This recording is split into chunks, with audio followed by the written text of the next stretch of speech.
원순위도 나무에서 떨어질 때가 있다고 투자 실패 경험도 분명히 있으실 거란 말이죠. 그렇죠. 피한 게 한 3번 있는데요.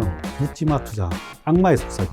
뭐 라이언 일병구하기라고 투자를 하면 안 되는 데다 제대로 분석 없이 투자를 한 거죠. 이제 두 번째는 이제 조금 책에 대한 내용을 이렇게 다뤄보고 싶은데요. 투자 철학이 굉장히 궁금했거든요. 근데 그때 저랑 인터뷰했을 때도 저 아직도 기억나는 게 대재수심차. 네네. 오, 기억력 좋으시네요. 네, 이 5가지가 굉장히 잘 이렇게 머릿속에 기억이 남더라고요. 네. 근데 저는 알지만 또 모르시는 분들이 계실 수 있으니까 네. 대재수심차에 대해서 한번 설명 부탁드릴게요. 그러니까 대재수심차라는 거는 큰 운은 재수가 운이잖아요. 네. 큰 운을 심자 이런 뜻에서 제가 이름을 지은 거고요. 대자는 대주주의 약자예요. 그래서 대주주의 의지와 역량을 살펴보라는 거예요. 네. 뭐 예를 들면 뭐 이건희 회장이라든지 그다음에 뭐 앨런 머스크라든지 뭐 스티브 잡스라든지 이런 뭐 대주주의 역량, 네.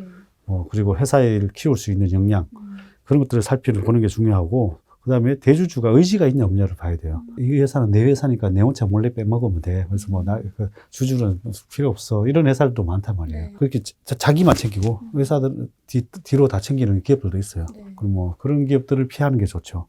그래서 대주주의 의지가 있냐 없냐는 이제 전화를 하거나 탐방을 가보면 이제 알 수가 있어요. 예를 들면 이제 안 좋은 회사들은 이제 피하는 거죠. 또 적극적으로 이 회사를 IR 하는 회사들은 주주들한테 엄청 친절하게 알려주고. 그럼 그냥 개인 투자자더라도 그냥 IR팀이나 뭐 대표한테 전화를 해서 이 사람이 어떻게 대응을 하는지 그런 걸 좀 그런 것도 파악을 봐야 되고, 의지가 없는 기업들은 탐방도 안 받아요. 왜냐하면은 그런 기업들은 상속 증여에도 신경을 쓸 때가 많아요. 네. 상속 증여라는 거는 이제 나이가 어느 정도 있으면서 자식들한테 물려줘야 되니까 2개월 전, 2개월 후 평균 주가로 상속 증여가 하다 보니까 네. 상정법이 있다 보니까 네. 주가를 일부러 눌려놓아요. 그러면 실적도 안 내고, 실적을 빼는 방법은 뭐 수천 수만 가지가 있으니까 네. 그 실적을 눌러놓고 그렇게 하면서 상속 증여를 한단 말이에요. 그래서 뭐 자식들한테 급여 주고 배당 주고 상속 증여를 하다 보니까 시간이 오래 걸릴 때가 많아요. 그리고 대주주, 그리고 하는 기업도 있고 반대로 또 대주주가 자회사가 있어요. 자회사 중에서 자회사가 자기 지분이 없는 회사예요. 그럼 여기 투자하면은 자회사가 이익이 안 나요. 왜냐하면 여기다가 이익을 다 내주는 거죠. 여기랑 관계해서 하는 거죠. 여기 물건을 갖다 여기다 파는 기업이면은, 여기 물건 값을 제대로 안 쳐주는 거죠. 그쵸. 여기서 이익이 나게 되니까. 그리고 여기 회사는 이익이 많이 나고 여기 회사는 이익이 안 나요. 이 책에도 그런 걸 적어놨는데, 그런데 그런 회사들도 이렇게 많아요. 그래서 그런 것들을 피해야 되는 거죠. 근데 말씀하시다 보니까 제가 생각난 게 뭔가 카카오가 생각이 나더라고요. 그러니까 카카오가 이제 자기네의 여러 자회사를 IPO 했고, 그 다음에 그 중에 하나인 카카오페이가 최근에 임직원 스톡옵션 때문에 좀 한 차례 곤혹을 치렀잖아요. 맞아요. 그럼 이 카카오에 대해서는 어떻게 생각하세요?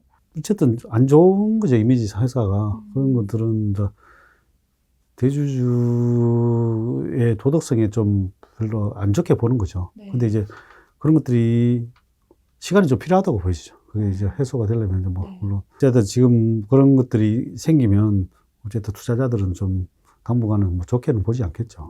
그래서 어느 정도 사람이 또 시간이 지나면 또 잊혀지니까, 또 뭐, 있어지니까 뭐 회사가 잘 성장을 하고 회사가 뭐 다시 주주 친화적으로 잘 돌아오면은 또 뭐 괜찮아질 수 있다고 생각을 합니다. 네.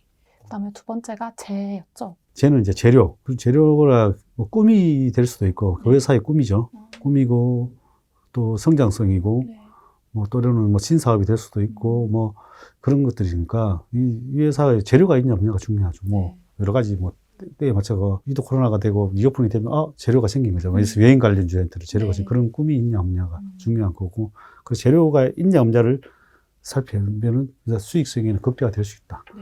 그리고 재료가 없는 기업들을 하면은 뭘로 갈 게 없잖아요. 갈 게 없는 거죠. 그냥 아무래도 뭐 지금 제일 최근에도 안 간 것은 뭐 자산만 있고 이런 것들을 못 간 거잖아요. 뭐 꿈이 없으니까. 그러니까 뭔가 미래 성장성이 잘 안 보이는 기업들은 재료가 없다라고 판단해도 되는 거죠. 그렇죠. 그래서 재료가 있어야 된다. 꿈이 있어야 된다. 재료가 있어야 되고 그다음에 수는 숫자인데 우리가 뭐 자산 가치, 수익 가치, 성장 가치 이런 것들을 보고 투자를 해야 된다는 거고. 그러니까 뭐 우리가 잘 아는 뭐 PER, PBR, 실적 이런 그렇죠. 것들이. 예, 그렇게 보시면 되고 이제 심리. 심리는 우리가 주가가 이렇게 폭락을 할 때도 살 수 있어야 되고 주가가 또 이렇게 과열로 치달을 때는 또 내가 욕심을 부리고 팔 수 있어야 되고 그 심리 멘탈이 중요하다. 마지막으로 차는 차트. 차트는 주식을 싸게 살 수 있는 거, 그다음에 비싸게 팔 수 있는 것, 그게 유용하다. 그래서 그럼 이렇게 5가지 네, 중에서 5가지 중에서 제일 중요한 거요. 네. 제 마음을 읽으셨어요. 제일 중요한 거는 제가 개인적으로 생각하기에는 심리가 아닐까 싶어요. 다른 것들은 사람들이 다 할 수 있어요. 네. 뭐 궁금하면 다 할 수 있는데 네. 이 심리를 사람들이 극복을 못 하는 것 같더라고요. 그렇죠. 특히 사람들이 조바심과 욕심이 많으니까 이걸 못 이겨낼 때가 많거든요. 네. 그래서 그거를 뭐 훈련을 통해서 하거나 또 계속해서 뭐 매매를 하면서 경험을 통해서 네. 자꾸 체화를 시켜야 되고. 이렇게 뭐 주식 투자는 뭐 심리다 뭐 이런 말도 되게 많은 것처럼 그럼 그 멘탈 케어 방법은 조금 이따가 제가 한번 다시 여쭤보도록 하겠습니다. 근데 이거는 제가 더부자로 모신 게스트들마다 항상 드리는 질문인데 왜 그 원숭이도 나무에서 떨어질 때가 있다고 투자 실패 경험도 분명히 있으실 거란 말이죠. 그렇죠. 예. 그래서 혹시 이거 좀 공유해 주시면 저희가 타산지석으로 삼을 수 있지 않을까. 제가 실패한 게 한 3번 있는데요. 네. 한 번은 2000년 IT 버블 때 묻지마 투자. 묻지마 투자 들어봤어요? 매동매매 이런 건가요? 그거 말고 그 당시에 이제 닷컴 버블이라고 해가지고 네. 뭐 예를 들면 전자상거래업 진출만 들어가면 상한가 막 10반씩 치고 이랬어요. 그걸 뭐 회사가 뭐 어떤 걸 뭘 하는지도 모르고 뭐 약간 회사자에 닷컴 들어가면 엄청 정락이 상승하고. 올라가고 뭐 그랬었는데 그냥 비상장 주식인데 우리 형님이 야 이거 회사 뭐 이제 IPO도 되고 뭐 상장도 한다고 그러고 무슨 회사인지도 모르고 네. 묻지도 않고 투자를 한 게 묻지마 투자예요. 제가 묻지마 투자를 했는데 좀 있으니까 또 정자한다고 유상증자 한다고 또 돈을 달라 그러더라고요. 그래서 네. 정자 또 참여를 했어요. 네. 근데 결국 그 회사가 망했어요. 그럼 휴지 조각이 된 거죠. 네. 뭐 어떤 회사인지도 모르고 투자를 했다가 그래서 지금도 아마 뭐 특히 뭐 코인이나 뭐 이런 것들 지금 예를 들면 2030 세대들이 묻지마 투자 많이 하고 있는 걸로 알고 있는데 그런 것들을 이제 조심해야 되지 않나.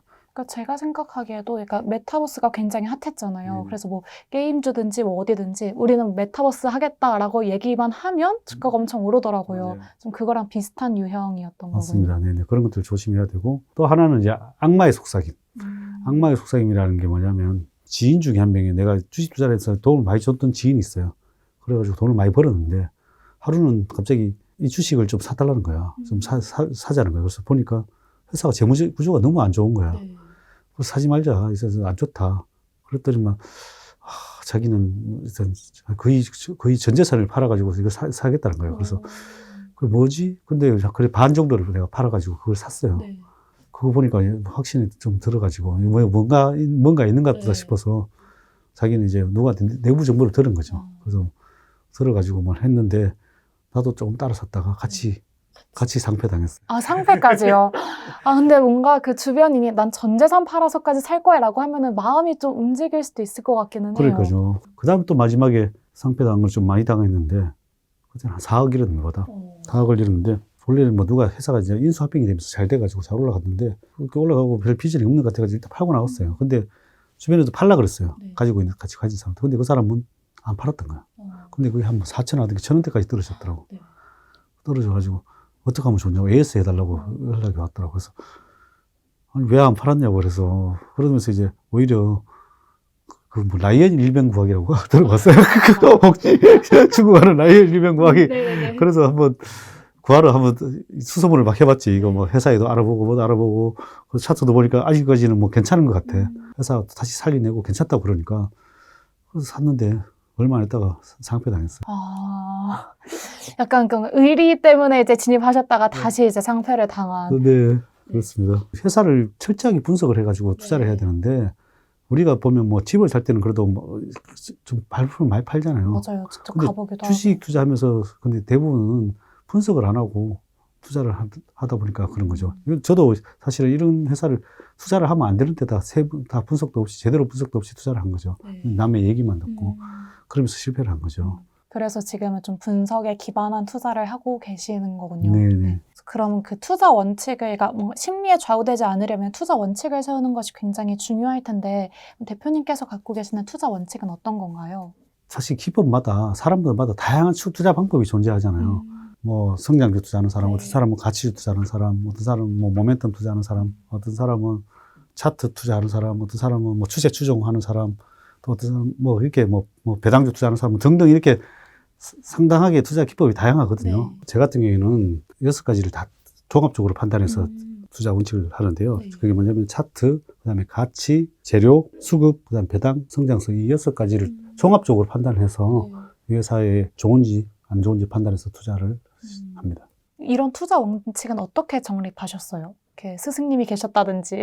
그냥 하다 보니까 뭐 이게 하나만 해서 이게 되지는 않겠다 싶어서 여러 가지를 종합적으로 봐야 된다. 네. 투자하면서 스스로 뭐 터득한 것 같아요. 아, 경험을 통해서. 네, 경험을 통해서. 네. 그리고 저는 또 하나 드리고 싶었던 질문이 뭔가 주식 투자할 때 좋은 습관이 있으면 그걸 좀 만들어 보고 싶다라는 생각을 했었거든요. 네네. 그래서 개인 투자자들이 뭔가 이런 습관은 꼭 들이세요라고 이렇게 추천해 주실 만한 것들이 있나요? 저는 이제 보통 아침에 일어나면 일단은 경제 TV부터 돌려가면서 봐요. 경제 TV부터 보고 네. 그 다음에 이제 출근하기 전에 신문도 한 3부를 봐요. 한경 있죠? 당연히 저는 무조건 환경이죠. 신문과 방송을 보면서 운동을 하면서 봐요. 아, 운동하면서 하면서. 막 운동도 하면서 네. 뭐 방송 보면서 뭐 푸시업도 하고 네네네. 잇몸 일으키기도 하고 뭐 그러면서 이제 봐요. 그래서 뭐 아주 짧은 시간에 뭐 해야 되니까 보고 그렇게 이제 오후에 되면 이제 석간 들어오면 석간을 하나 보고 네. 아침에 일어나서 첫 번째 전 세계 시장 상황을 보는 거죠. 네. 그러면 이제 원자재라든지 전 세계 시장 상황을 보고 내가 투자를 어떻게 해야 될지 뭐 관련주가 어떤 게 있는지 네. 뭐 미국 시장에서 뭐가 올랐으면 뭐가 이렇게 우리나라의 관련주가 뭐가 있는지 또 뭐 그런 것들을 찾는 거죠. 네. 뭐 신문에서 또 보고 이 이슈가 있는 게 나오면 어떤 종목을 사야 되겠다는 것도 찾는 거고 그리고 나서 이제 장 마감이 되면 뭐 전 세계 또 뭐 주변국 상황도 한번 보고 네. 저기 나스닥 선물이라든지 뭐 이런 것들도 확인하고 네. 뭐 수급 동향 외국인들이 뭐 기관들 수급 동향도 보고 네. 뭐 종목별로도 수급 동향도 보고 네. 그다음에 이제 거기서 매매 일지를 작성하는 거죠. 매매 일지는 이제 종목에 대한 매매 일지를 쓰는 거죠. 매매 일지도 쓰고 그다음에 이 종목에 대한 상황들을 다 기록을 해요. 그러니까 뭐 예를 들어서 제가 삼성전자를 갖고 있으면 삼성전자를 뭐 매수하거나 매도할 때만 쓰는 게 아니라 그냥 매일매일 매일매일 이 회사가 지금 이 지표가 어떻다 이런 까지도 다 써요. 그럼 어떤 내용들이 좀 들어가 줘야 되나요? 제가 좋아하는 지표들 뭐 거래량이라든지 아니면은 뭐 보조 지표 이런 것들을 이제 이게 매수 사인이 나왔는지 안 나왔는지 이런 것까지도 다 매수 사인인지 매도 사인인지 이런 것들도 다 쓰는 거죠. 시장 전체 상황도 보지만 내가 갖고 있는 종목을 계속 트래킹한다. 여기에 좀 초점 맞추면 되겠네요. 네, 그렇습니다. 네. 근데 사실 그 말씀 들어보니까 그 대표님께서는 어쨌든 전업 투자자이시잖아요. 근데 직장인들 입장에서는 매일매일 신문을 보고 이렇게 트래킹하기가 좀 어려울 것 같은데 약간 좀 이렇게 라이트한 버전은 없을까요? 좀 쉽게 하는 방법은 첫 번째는 그냥 또 신문을 맨날 보시고 종목도 일반인들은 그렇게 단순화하시는 게 좋고 너무 많은 종목을 하다 보면 이제 관리가 안 되잖아요. 아, 신경 쓸 게 많으니까. 맞죠. 그래서 종목을 뭐 금액에 따라서 틀리지만 뭐 3개에서 10개 안쪽으로 하시는 게 좋고 네네. 좀 금액이 작으신 분들 한 3종목 안쪽으로 하시는 게 좋고 이제 장 끝나고 나면 이 종목에 대해서 한 번씩 훑어보는 거는 중요해요. 한 번도 보고 이 종목이 팔 때 상황인지 살 상황인지만 체크하면 돼요. 팔 상황인지 만약에 올랐다 그러면 내일 얼마를 팔 것이다, 네. 살 것이다. 그다음 매도해놓고 왜 샀고 왜 팔았는지를 기록을 매일매일 해두는 게 좋죠. 왜 샀고 왜 팔았는지 그게 뭐냐면 복귀하는 거잖아요. 네네네. 우리가 바둑도 잘 뜨려면 복귀를 해야 되는 것처럼 이것도 계속 데이터거든요, 결국은. 내가 왜 이 종목을 사서 또 성공을 했고, 왜 이 종목을 사서 실패를 했는지를 판단할 수 있는지 근거가 마련이 되는 거죠. 네. 그러면서 이게 자꾸 빅데이터가 돼서 자꾸 실패가 점점 줄어드는 거죠. 아, 같은 실수를 반복하지 않기 위한. 네. 그렇게 이제 그래서 메모를 하는 게 중요하다. 그렇게 생각합니다. 슈퍼개미시니까 사실 주변에도 많은 슈퍼개미들이 계실 것 같고 그분들을 많이 만나실 것 같아요. 그렇죠. 혹시 그분들의 공통점이랄 게 있었나요? 공통점이 있죠. 공통점이 첫 번째로는 이제 성실하고 처음에 약간 얘기했죠. 일찍 그러니까요. 일어나서 운동하면서 방송을 하면서 보시니까. 그러니까 시간을 엄청 쪼갰어요. 네. 시간을 일단 1분 1초도 안 놓치기 아까운 거죠. 물론 그리고 집에 와서도 또 경제 TV 틀어놓고 그렇게 이제 자기가 좋아하는 일이니까 아마 그렇겠죠. 그래서 네. 집에 와서도 또 집에 잘 때까지 경제 TV 틀어놓고 또 잘 때가 많고 물론 주말을 같을 때는 좀 이렇게 영화도 보고 뭐 이러지만은 평일에는 그렇게 하는 것 같고 그다음에 두 번째로 보면 대부분 다 근금 절약하시는 것 같아요. 그 세 번째는 이제 인맥이 좋아요. 인맥이 엄청 좋아서 투자를 할 때 그 인맥을 활용을 해서 뭐 예를 들면 뭐 내가 이 회사를 투자를 한다 그러면 그 회사 관련된 종사하는 사람들한테 전화를 돌려서 그 업종의 상황이라든지 그 회사의 상황들에 대해서 다 물어보는 거죠. 첫 번째는 관계 회사에 바로 알면 제일 좋고, 그쵸. 보통 우리나라는 한 3다리만 거치면 뭐 대통령도 만날 수 있다 그러잖아요. 네네네. 그래서 그 정도로 이제 주변에 좋은 인맥 한 10명만 있으면 모든 걸 다 알아낼 수 있는 것 같아요. 그쵸. 탐방하는 거랑은 또 다른 차원인데, 왜냐면 회사에서 안 알려주는 것들을 사이드에서 알 수 있거든요. 그래서 이 인맥 정보를 활용해서 안테나를 펼쳐라. 다양한 정보를 취득해라. 안테나를 펼쳐라. 네. 네 번째로 보면 남의 이야기를 항상 경청을 해요. 제가 보면 성공하는 사람들은 큰 귀와 두꺼운 귀를 가지고 있어요. 네. 항상 남의 얘기를 듣고 경청을 하고 거기서 좋은 정보는 자기가 받아들이고 나쁜 정보는 뱉어내는데 네. 보통 보통 투자를 못하는 사람들은 대부분 다 얇은 귀를 가지고 작은 귀를 가지고 있죠.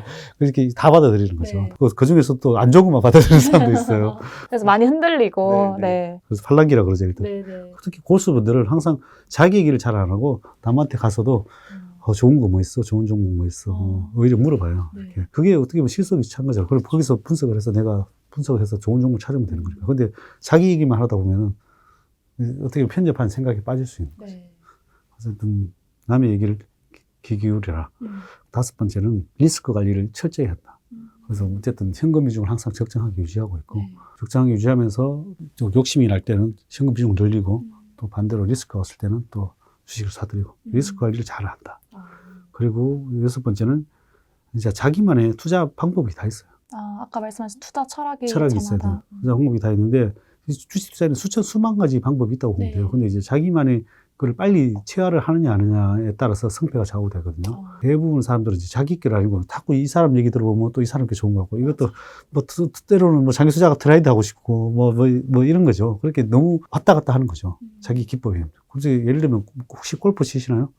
치진 않습니다. 네. 골프 보면 아마추어 대회를 보면 폼이 정말 이상한 폼을 가지고도 뭐 이렇게 잘 쳐요. 뭐 엄청 잘 치는데, 그런 이제 자기만의 이제 기법이 만들어진 거잖아. 뭐 폼은 응성해도. 네. 그래도 다른 뭐 프로들하고 싸워도 이기는 아마추어 고수들이 많거든요. 그런 정도로 자기만의 기법을 만들어라. 그래야지만 성공할 수 있다. 네. 일곱 번째는 일상생활에서 투자 기회를 많이 활용하더라고요. 일상생활이라는 거는 우리가 맨날 뭐 물건을 마트를 가거나 네. 뭐 그런 데서 물건이 잘 나간다든지 뭐가 잘 팔리는 거 보고 투자를 하는 거죠. 네. 뭐 예를 들면 이제 뭐 신작 게임이 나왔는데 게임이 괜찮다. 투자를 이렇게 해보니까 괜찮다. 그러면 그 게임 회사에 투자를 한다든지. 일상생활에서 투자 기회를 찾아라 거고. 여덟 번째는 좀 전에 했지만 건강관리. 뭐 아침에 일어나서 운동을 한다든지 저녁에 퇴근해서 운동을 한다. 자기 건강관리를 철저하게 하더라. 뭐 하루에 뭐 1000보를 걷는다든지. 하여튼 사람마다 뭐 다양한 헬스장에서 운동하는 사람, 뭐 요가하는 사람, 뭐 수영하는 사람 등등 자기만의 하여튼 운동 습관이 하나 있어야 된다. 아홉 번째는 신문과 그다음에 책을 많이 읽더라. 뭐 잡지뿐만 아니라 여러 가지 신문 이런 것들을 독서를 많이 해라. 마지막으로 보면 멘탈이 강하다. 멘탈. 이게 가장 어려운 것 같아요. 네. 주식을 보통 폭락해서 사고 또 욕심이 날 때 대부분 팔고 이게 슈퍼개미들은 대부분 다 이런 한 10가지 특징을 다 가지고 있더라고요. 네. 약간 어딘가 경지에 오른 듯한 그런 분들이신 것 같아요. 네. 아까 그 대재수심차 중에서 심리가 가장 중요하다고 하셨고 또 슈퍼개미들의 공통적인 특징 중에 멘탈이 강하다 요게 있었는데 그럼 대표님께서는 멘탈 관리를 어떻게 하세요? 사실은 이게 제 같은 경우에는 뭐 산전수전 공증 다 겪다 보니까 멘탈을 관리가 잘 되는 것 같아요. 경험으로 있어서. 근데 이제 대부분 사람들은 이런 경험이 없으니까 자기만이 맞는 투자법을 개발을 하면은 자신감이 생기잖아요. 자기만의 투자법을 그렇게 조금씩 매매를 하면서 자기만의 투자법을 정립을 하는 게 제일 중요하고, 두 번째는 확실히 있는 기업을 사면 이런 멘탈이 관리가 돼요. 확신이 없는 기업을 샀으니까 이게 멘탈이 무너지는 거지. 나는 이 기업에 대해 확신이 있는데 왜 이게 멘탈이 무너지냐는 거지. 그럼 오히려 주가가 하락해도 땡큐하고 오히려 사면 되는 거예요. 오히려 버티면 된다. 아니면 돈이 없으면 버티면 된다. 이런 확신이 생기잖아요. 그래서 멘탈이 관리하려면 내가 확신이 드는 기업을 사라. 그 다음에 세 번째로 이 시장이 저는 이제 침체 국면을 좋아한다 그랬잖아요. 이게 뭐 과열인지 침체 국면인지 이걸 파악을 해야 되는 거죠. 뭐 아까 저점에서 나오는 신호들 있잖아요. 그런 것들을 파악을 해서 이제 침체 국면에서 매수할 수 있는 멘탈, 그다음에 과열 국면에서 팔 수 있는 멘탈 네. 이런 게 필요하다고 생각을 하고 시장을 보는 눈도 굉장히 많이 길러야겠네요. 네, 중요하죠. 그래서 다른 사람들과 항상 반대의 생각을 하는 게 중요해요. 네. 그래서 마지막에 그게 어떻게 보면 반대의 포지션에서 생각을 하는 거죠. 항상 주가가 폭락할 때 네. 이 주가가 오히려 반등할 수 있겠다 생각을 하고 반대로 주가가 올라갈 때 이제 폭락할 수 있겠다는 생각을 항상 염두에 두고 역발상적으로 항상 생각을 해두는 게 중요해요. 그래서 멘탈은 항상 남의 심리랑 주로 이제 내 심리랑 좀 반대로 하는 게 맞을 때가 많더라고요. 네, 또 마지막 질문인데요. 얼마 전에 설날이었잖아요. 네네. 이렇게 미성년자 자녀들, 그다음에 뭐 미성년자 투자자들이 뭐 세뱃돈으로 아니면 지금 딱 사두면 좋을 주식이 어떤 것들이 있을까요? 우리나라에서는 어떻게 보면 계속 성장하는 기업이 사실 몇 개 없잖아요. 회사라는 게 계속 이렇게 성장을 해야 되는데 너무 이게 우리나라에는 주기가 좀 짧은 것 같아요. 저희들이야 뭐 슈퍼개미들이야 또 섹터에 들어가서 이제 어떻게 보면 어느 정도 오르면 팔고 나오고 이렇게 되지만은 네. 이 미성년자들은 그렇게 하기가 쉽지 않을 거예요. 네. 그래서 어떻게든 용돈 모아서 계속 저축하던 식으로 사는 게 저는 좋다고 생각을 하고 네. 그렇게 하면 계속 성장하는 기업 투자를 해야 되는데 그렇다면 예를 들면 뭐 삼성전자, 뭐 네이버, 뭐 이런 정도 뭐 그런 정도, 네. 카카오도 물론 포함되겠죠. 이런 것들이 계속 꾸준히 성장할 수 있는 기업인데 주가가 대부분 올라가는 시점보다는 좀 이렇게 떨어질 때보다 오히려 사는 게 괜찮겠죠. 아니면 뭐 매달 모은다든지. 적립식으로. 꾸준히 제가 봐서는 여지껏 성장한 기업은 세계에서 탑 500 안에 들어가고 그 기업은 저는 유일하게 삼성전자가 제일 유일하지 않나 우리나라에서. 외국에서는 어떤 거 있을까요?